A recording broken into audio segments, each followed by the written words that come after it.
periodically on our telephones, my wife and I will get some weather advisory alerts.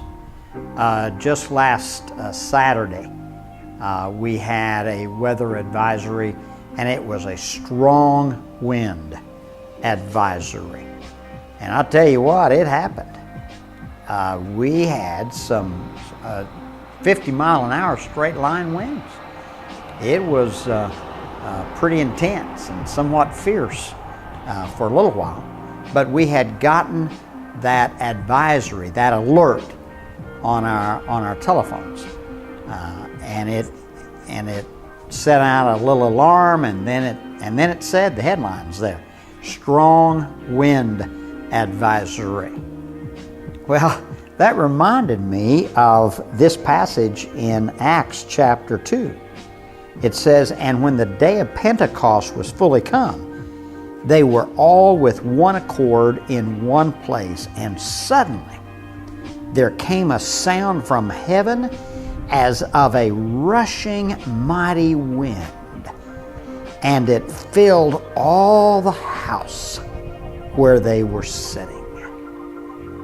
You know, I think that's what we need again. We need a strong wind advisory, an alarm that would go off in all of our churches that would say to us, get ready, it's coming. There's going to be a mighty rushing wind from heaven, just like on the day of Pentecost. Wouldn't that be good? We need another Pentecostal experience today among Christians. We need another Pentecostal movement today within our churches. We need a movement of God within our hearts and within our lives. Oh, wouldn't it be good if we would have that sound from heaven once again, moving in our midst as a rushing mighty wind. The power and the presence of the Holy Ghost, the Holy Spirit of God, falling upon us, moving among us, working within us.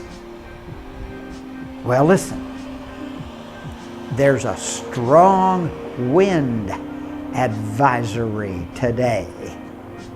Hallelujah. Let's pray for that.